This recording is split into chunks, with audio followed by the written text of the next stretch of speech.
Here about legal or illegal, you may want to cooperate with the police officers. So that's what it means by criminal investigation. I haven't seen a serious paper about criminal investigation, but there are some papers about tax evasion in this context.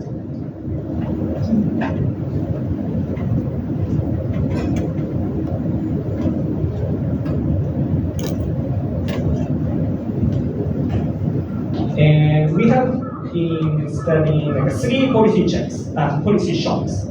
And the fourth policy shock is the Immigration Act of 1990. Immigration Act of 1990. So this is a reaction to the 1965 amendment. So in 1965, the United States abolished country of origin visa. So when they issue visas or citizenship, they started not to care about where they are from, where migrants come from. As a result, I said that German people or the British people, they got adversely affected because they had the quota, right? They had a greater quota, but those quotas that was given to German people or Irish people that got removed. And those people, they had a challenging time when they migrated to the United States. So as a result, the key of the 1990 amendment is the introduction of diversity visa. Do you know what diversity visa is? You can win a lottery of citizenship.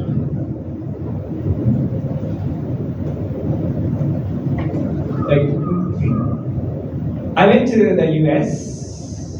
I went to where did I go? Knoxville. Knoxville is Tennessee, right? So Uber drivers told me that he got the citizenship because of this diversity visa. But they don't call it diversity visa. They call it just lottery. So you can get a citizenship by applying to a lottery. So if you are lucky, you can get citizenship. So but they don't call it lottery visa. They call it diversity visa.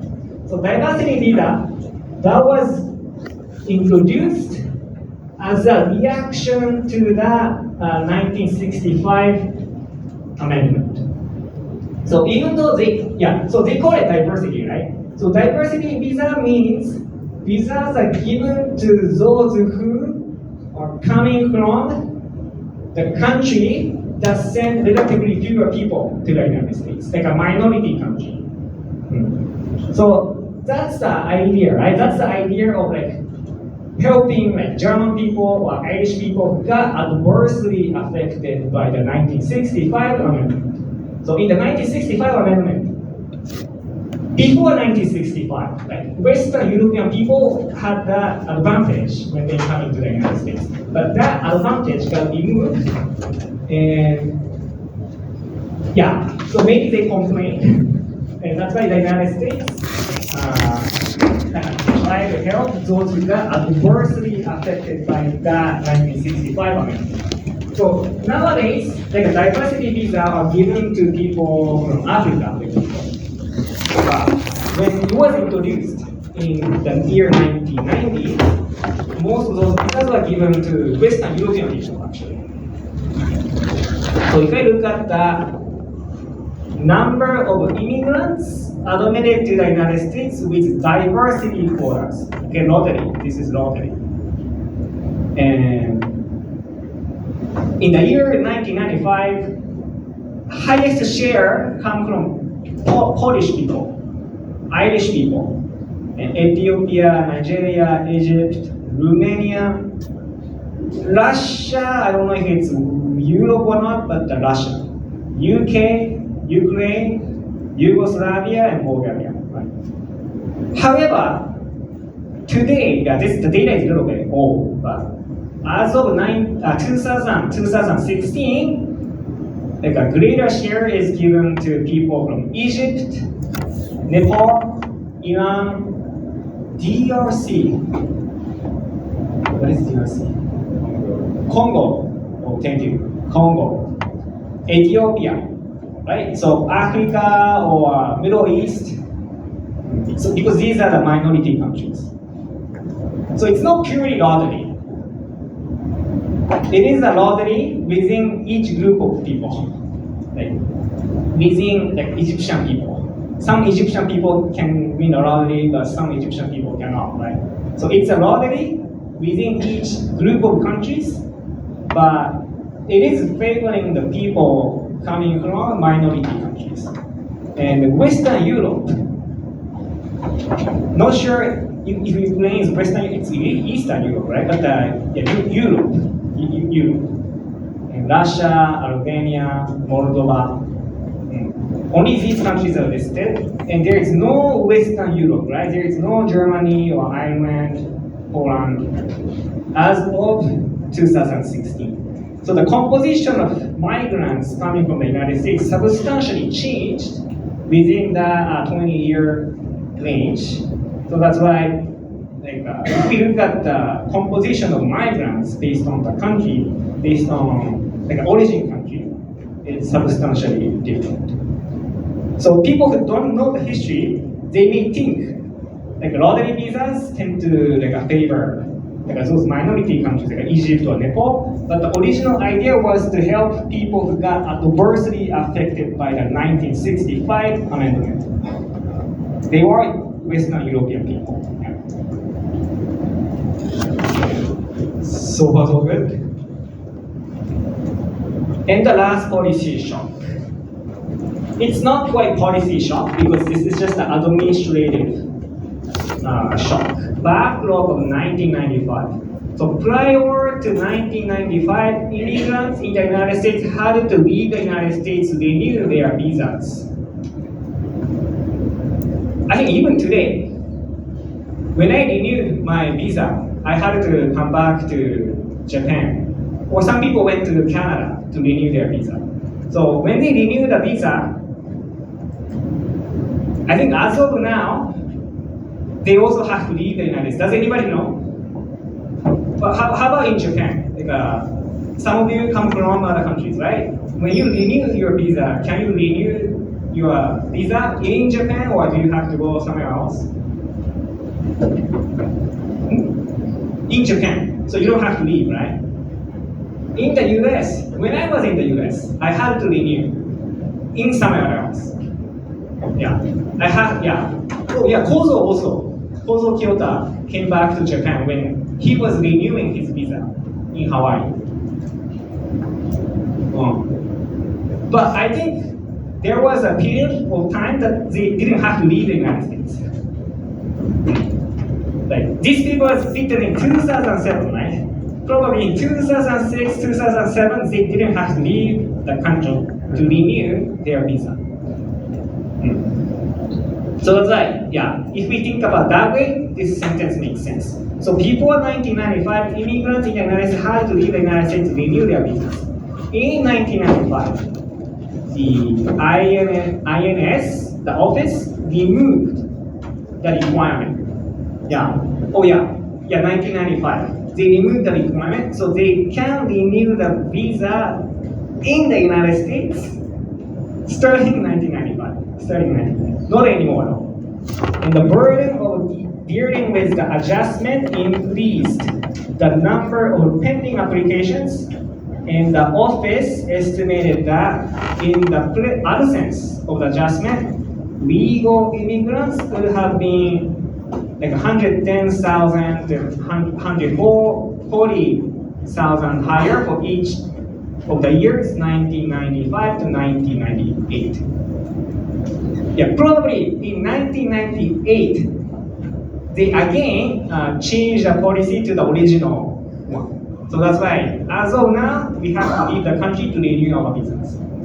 But between 1995 and 1998, they were able to renew their visas within the United States. So that increased the application to renewals. So that, as a result, the pending applications, pending applications increased, and then fewer people got admitted to the United States.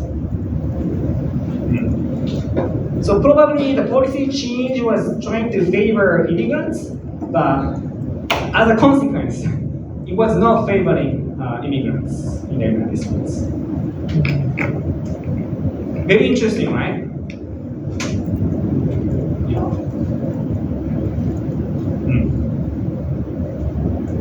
So to summarize, the first policy shock examined in the paper is the 1965 amendment. So abolished the country of origin quotas, and as a reaction, that led to another amendment in the 1990, and they introduced diversity visa.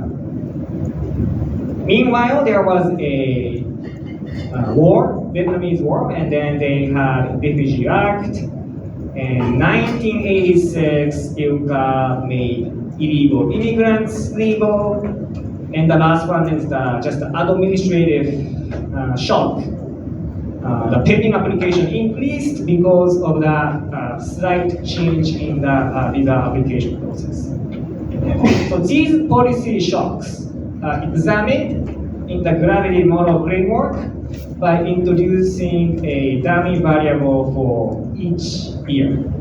So like I said, this was published in 2007. So under today's standard, probably these people will have hard time in publishing because the policy shock is just captured by the dummy variable in a macro framework.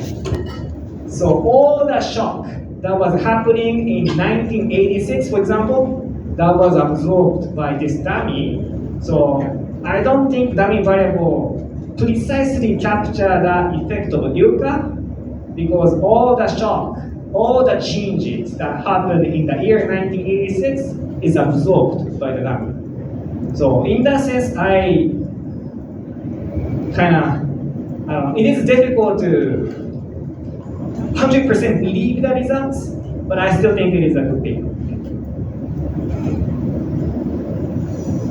Okay. No question? Good. A few more figures and tables. Yeah. So this is a source area composition of the United States immigrants. Yeah, United States immigration from 1951 to 2000. And we have 8 groups of regions. So in the 1950s, highest share was from Western Europe. Like half of people, half of migrants in the United States, they were from Western Europe. But that share substantially decreased by 2019.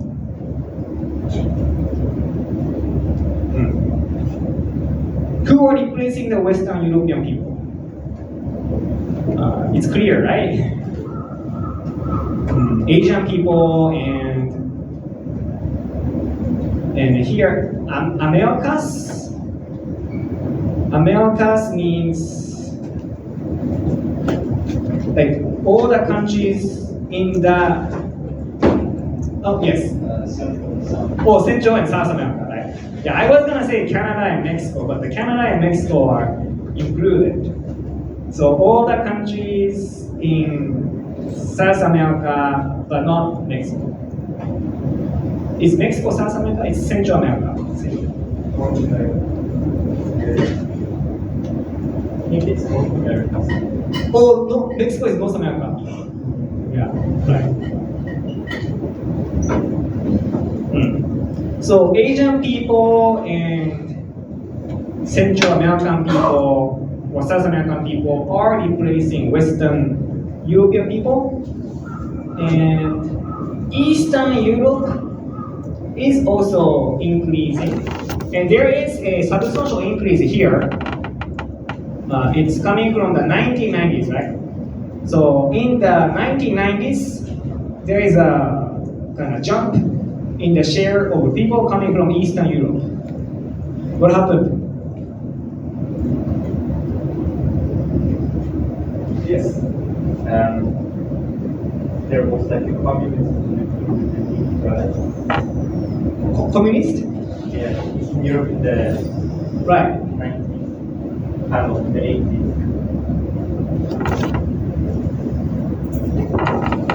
Yeah, it's kind of related with communism. So there was a collapse of a certain country. Soviet Union. Yeah, Soviet Union collapsed. And yeah, lots of Eastern European people migrated to the United States after the collapse of Soviet Union. USSR.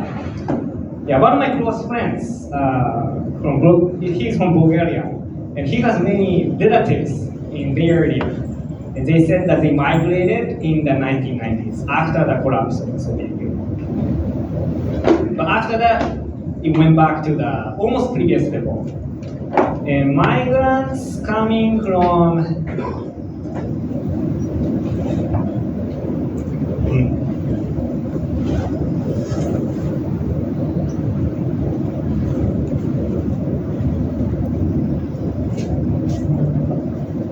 Canada is decreasing.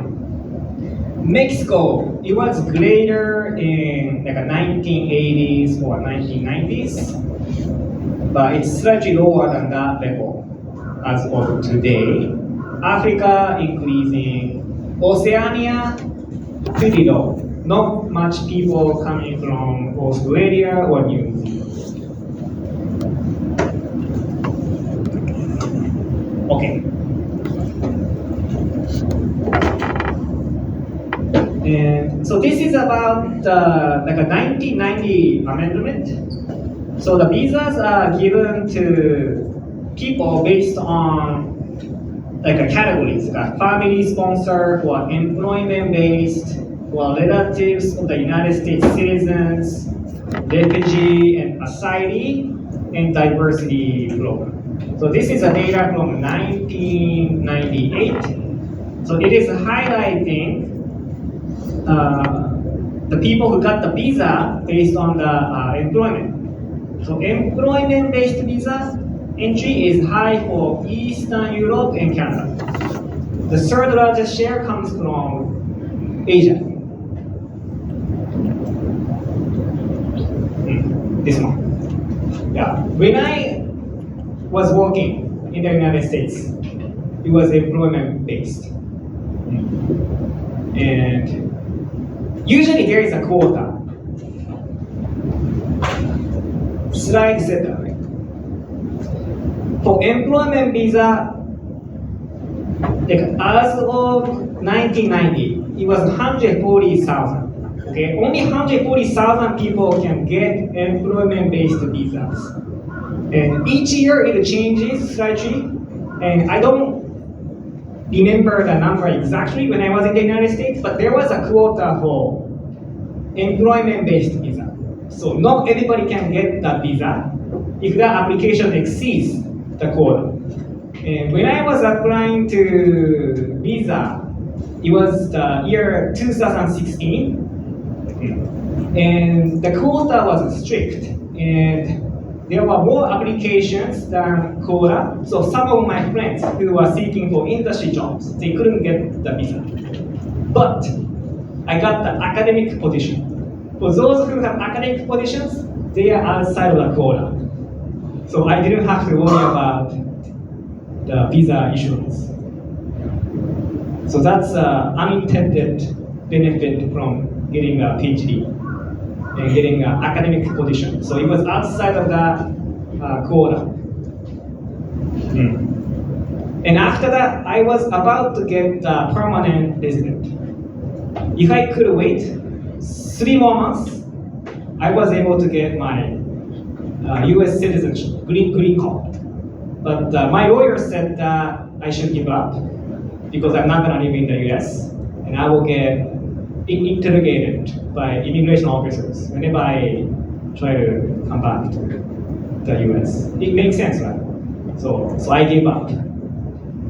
I could have gotten my green card if I waited. You guys stay. Okay.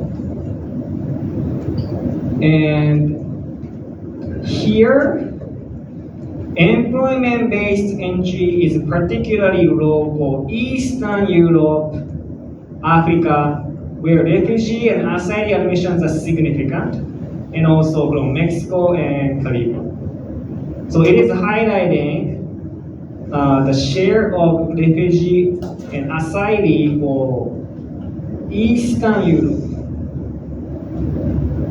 It is higher because again, after the collapse of Soviet Union, they got admitted to the United States as a refugee or asylum. In Africa, there are civil war, right? Civil war in Africa, and whenever there is a civil war in Africa, they got admitted to the U.S. as refugee or asylum. The point is that the share of the point of the slide is this is slightly lower than other groups of countries because for Eastern Europe there is a greater share of refugee or asylum.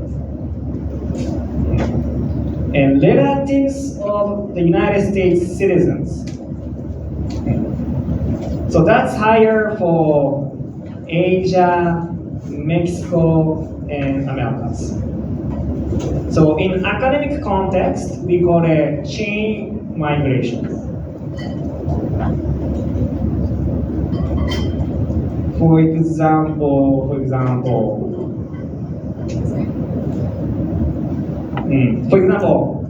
I was in the US. I was working as a professor in the US.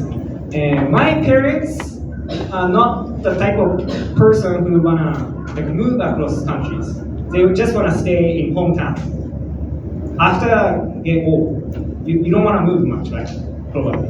So my parents, they don't even want to leave my hometown. So of course they're not gonna migrate to the United States, right? Of course they're not gonna migrate to Idaho because they don't even wanna come to Tokyo also. However, some parents are willing to migrate when their kids got the position in the US. Quite a few, not quite a few. Some of my friends invited their parents to the United States after getting a professor position in the US. So that's called chain migration, right? Because someone else migrate first and then get the base. And after that, like relatives and family members migrate to the United States. So that was higher for Asia, Mexico, and Americas. It is relatively lower for Western Europe. Because after getting a citizenship, they can host the new migrants if they have relatives. For example, I told you I have a close friend from Bulgaria. And whenever I go to his uncle's place, I met with uncle's mom, who was like 80 years old. And they said that it was pretty easy for her to migrate to the United States because of that sponsorship. And also she's 80 years old, right? So she's not gonna take any jobs in the US. Just spend money in America. So probably the United States likes the idea of people who just spend. Not taking the jobs, right?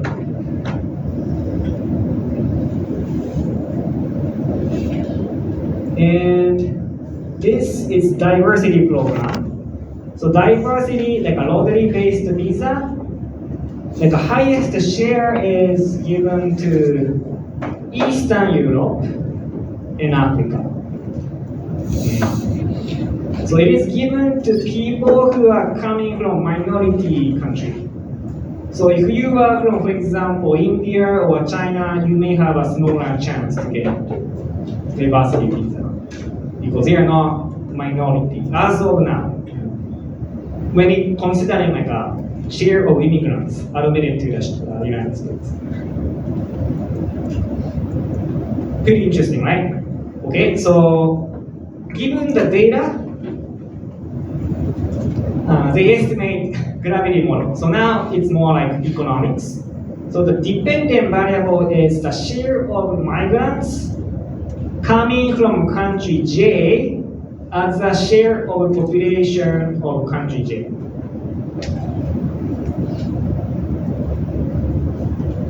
Country J other than the United States, right? Because they are considering number of people coming to the United States.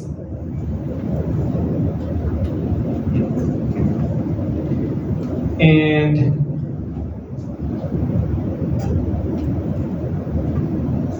explanatory variable, this is a share of income of country J relative to the United States income level. Yeah, this is the ratio of PPP adjusted income in country J relative to the US. Expected sign is negative.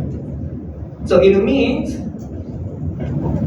if country J's income level is higher, smaller number of migrants will come from country J.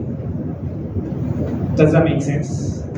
Yeah. Because people migrate to a country for example, for higher income, right? They go to the US because they think they can earn higher income in the US. So if you are already earning higher income, you have not much incentive to go to the US, right? You go to the US because your current income is lower and you want to make more in the US. So that's why the expected sign for beta is negative. The next one is the ratio of average years of schooling in country J relative to the US. So expected sign is positive. Does that make sense? So more schooling, more migration to the US.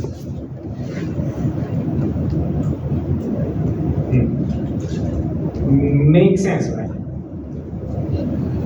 Many of the migrants are kind of students. Students are migrants, right? They get the visas. And they go to the US because they have kind of relatively higher education level. If you are not too educated, it makes it harder to migrate. It makes it harder to get a job in the US, and it makes it harder to get admitted to graduate school, for example, in the US. So more education, more migration to the US. Age is the share of population aged 15 to 29. That is expected to be positive. Make sense? Share of people who age 15 to 29, if it's higher, then greater number of people come from that country to the United States. Makes sense, right? Like I said, most of the people go to the United States when they are younger for education or business opportunity. It's difficult to change lifestyle once you become old. So young people, they don't mind changing their lifestyle. Makes sense. And the last one, this is the ratio of inequality in the origin country relative to the US. They introduced a square term. So here is the ratio, and squared is included. And the paper says expected sign is positive for the first term and negative for the second term. It means relationship between inequality and immigration to the United States looks like this. It doesn't make sense to me, actually. But what's the logic? So more inequality as we go to the right, inequality level increases, right? So yeah, we can forget about the inequality in the United States. Yeah, we can only look at the inequality level in country J, origin country.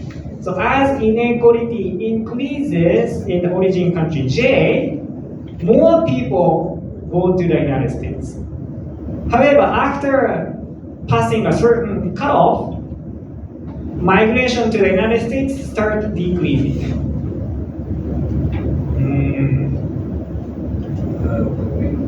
It could be posited that, like, since the inequality is so great, that lower income society happens and trying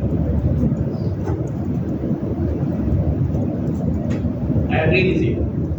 So you're kind of associating inequality measure with income level, right? Yeah. That's what I thought. That's what I thought too.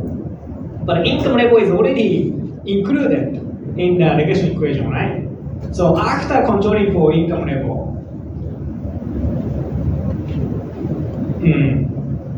because when I interpret this non-monotonic, like hump-shaped relationship, we kind of assume a third factor. Third factor is, as you said, like income level.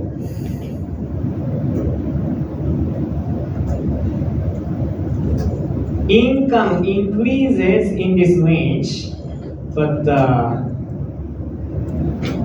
then further inequality means like poor people are really poor, right? So yeah, so let me make it a little bit more neat. So income level increases, income level of poor people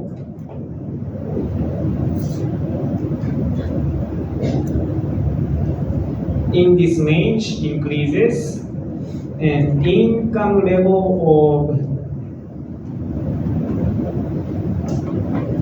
poor people decreases. Then if we assume this type of change, it may make sense. Like income level of poor people, yeah, inequality increases. Right? Inequality increases, because inequality increases, income level of rich people. Because inequality increases, right? Inequality increases, so rich people become richer.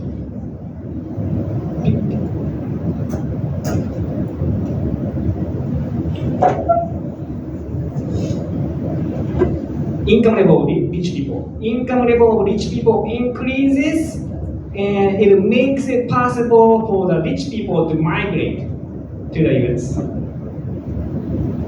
However, after passing a certain cutoff, like income level of poor people decrease, and it makes it harder for them to migrate to the United States. Yeah.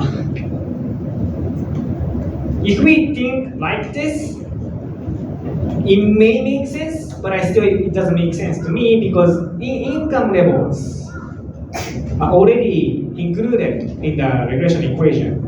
So income factor should not, yeah, but the income factor is necessary to think about inequality, right? So in a simple situation, we have two groups of people, rich people and poor people. And we are considering how the income level of the two groups change, right? So yeah, so in that sense, it's kind of necessary to think about income level. I thought we shouldn't think about income level here because income level is already included in the regression equation. Because we are considering ceteris paribus effect, right?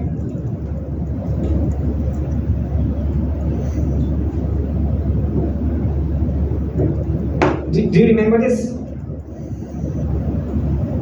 Holding anything else constant. So this is the core idea of learning multiple regression, right? Multiple regression means regression model with multiple variables. So we have multiple variables, so we are fixing other factors constant. So we are fixing income level constant already. So that's why I thought we shouldn't think about income level when we interpret the hump-shaped relationship. But probably it is necessary to think about it because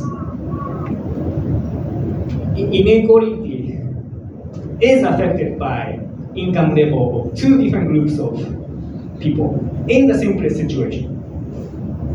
But anyway, it's hard to interpret. It's hard to interpret.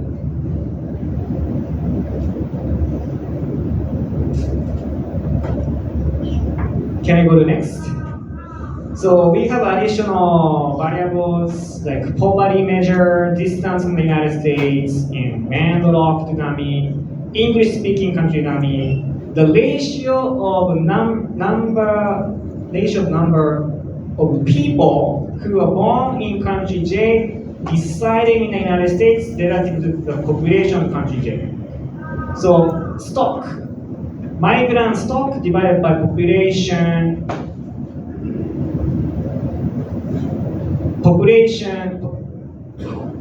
in the US relative to population of country J. Yeah, sorry, it's written US, but it should have been J. So it quantifies chain migration. Chain migration means, yeah, I explained that. You already have someone else in the US, so it makes it easier for them to migrate to the US.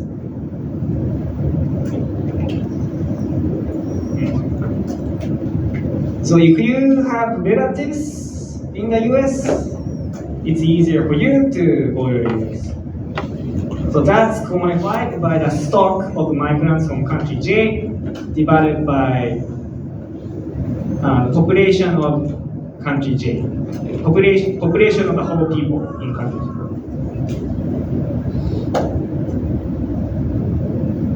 J. And so we had the 5 policy shocks. So the 5 policy shocks are examined using the dummy variable or like a number of quotas. So the 1965 amendments and the 1990 Act variables. So XR indicates the quota for non-immediate relatives, and quota for employment visas, and quota of diversity visas available since 1992. And the Refugee Act. So this is the allocation of the visas to refugees. Yeah, so this is not the 0-1 variable. It's the number of quotas that was introduced in each policy shock. So that was explicitly introduced in the regulation by interacting with other variables. For example, like a quota for relatives that's interacted with chain migration variable, right? Stock of the people coming from the country J in the United States divided by the population of the whole population in country J. Because, as I said, this is a chain migration variable. And the quota for relatives, it is gonna affect the chain migration, but not the other types of migration. So that's why it is interacted with the chain migration variable. The idea is that if we have more chain migration from that country, the effect of that policy change would have a greater effect to that country. And quota for employment visa, that's interacted with education variable. In order to get a job, you need to be educated. So if that country J has a greater share of people who are educated, then effect of the introduction of the employment visa would have a greater effect on country J.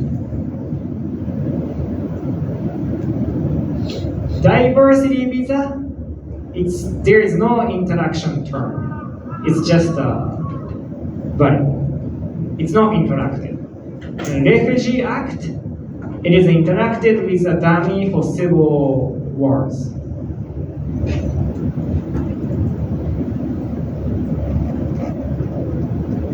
And the estimated number of illegal immigrants. It's intended to capture the effect of the ILCA legislation program. So they made illegal immigrants legal. So as a result, of course, number of immigrants will increase. And the last one is the dummy. This is a dummy variable for the years 1995 to 1998. It meant to capture the effect of the 1995 backlog. So there was an administrative delay in the visa process, and the number of migrants admitted to the United States decreased during the period. So it's just this is the one that I'm concerned about, because it's just a dummy for the 1995 to 1998, right? So anything that happened within that time period, it is going to be captured by that coefficient. So probably it's not precisely capturing the effect of the policy change, policy shock.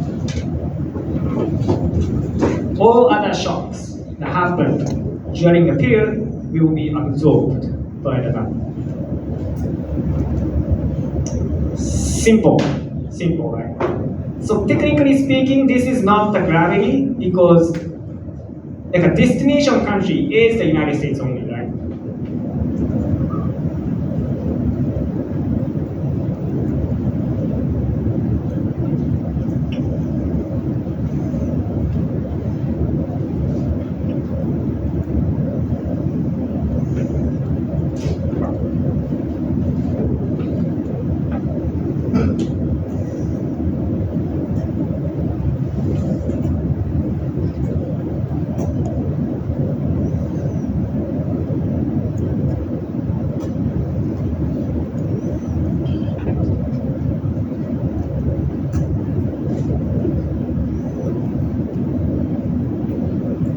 Yeah, they don't call it gravity, but I call it gravity because later we will estimate gravity more. So that's why my brain was thinking about the gravity.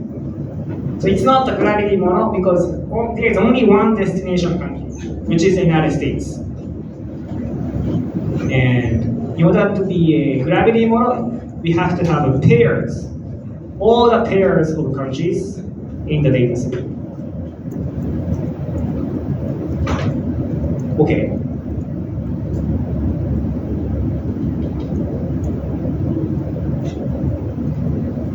And yeah, so the regression table. So we have three I didn't explain how to read the table, right? I should have.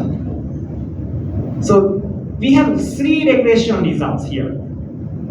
So this is one regression results, and this is another regression results, and this is a third regression results. So three regressions are estimated. So each column shows one regression result. So all the coefficients from the column 1 is estimated jointly. So that's why there is 3 R squares and 3 sample size. Correct? And we have estimated coefficient for each variable, and it really depends upon the author. Either t-statistics or standard error have to be reported. My preference is to report standard error. Another option is standard error. Standard error and t-statistic, they are essentially the same information.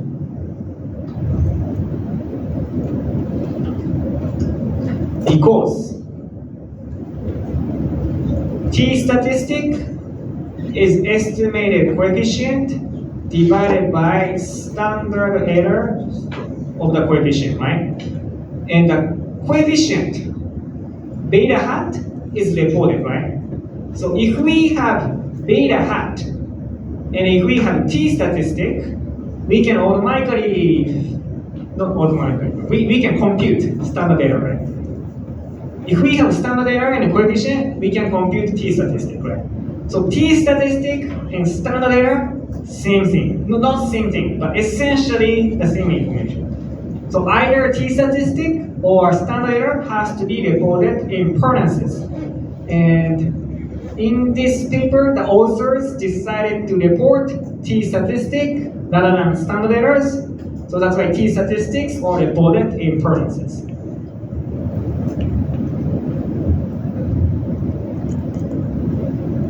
So it really depends upon the sample size, but if t statistic is greater than 2, I would say it's statistically significant. Okay, so greater t statistic, more statistical significance. Smaller standard error, more statistical significance.